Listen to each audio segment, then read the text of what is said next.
নমস্কার বন্ধুরা, আবার আরেকটা ভিডিও নিয়ে আজকে উপস্থিত হয়েছি।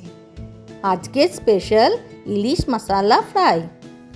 নর্মাল ইলিশ মাছ ভাজা তো আমরা সবাই খাই, চলুন আজকে একটু অন্যরকম খেয়ে দেখি। তাহলে শুরু করা যাক আজকের রেসিপি। প্রথমে নিয়ে নিয়েছি 4 পিস ইলিশ মাছ, পেঁয়াজ, আদা, কাঁচা লঙ্কা ও রসুন।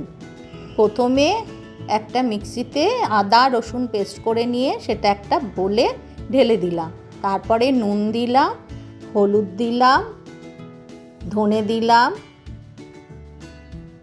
জিরে গুঁড়ো দিলাম ও কাশ্মীরি লঙ্কার গুঁড়ো দিলাম। এবার মশলাগুলোকে ভালো করে মিক্স করে নিলাম। এরপর মশলাগুলোকে মাছের মধ্যে ভালো করে মাখিয়ে নিয়ে কিছুক্ষণের জন্যে রেস্টে রেখে দিলাম। আমি এখানে চামচ দিয়ে মাছের মধ্যে মশলাগুলোকে মাখিয়ে দিলাম, আপনারা পারলে হাত দিয়েও দিতে পারেন। এবার কড়াইতে সর্ষের তেল দিয়ে সেটা ভালো করে গরম হয়ে আসলে তার মধ্যে মাছগুলো এক এক করে ছেড়ে দিলাম। এরপরে একদিকটা ভালোভাবে হয়ে আসলে তারপর মাছটাকে উল্টে আবার পেছনের পিঠটা ভালো করে ভেজে নিলাম। এই রান্নায় মাছটাকে ভালো করে লাল লাল করে ভেজে নিতে হবে, এটাই আমার টিপস। কারণ কি, মাছটা ভালো করে কড়া করে না ভাজলে মাছটা অত খেতে টেস্টি হবে না।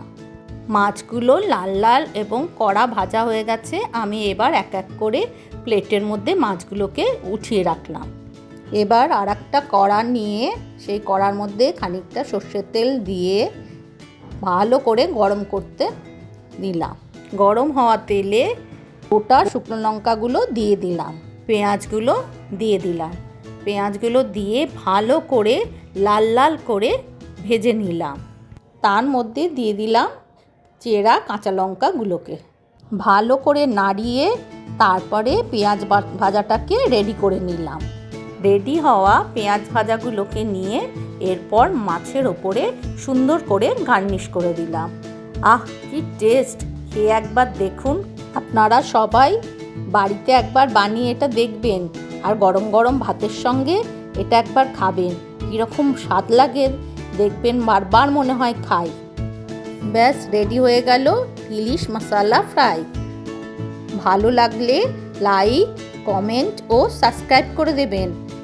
বেল আইকন প্রেস করতে ভুলবেন না কিন্তু। তাহলে বন্ধুরা আজ আসি, আবার দেখা হবে আবার আরেকটা নতুন রেসিপি নিয়ে।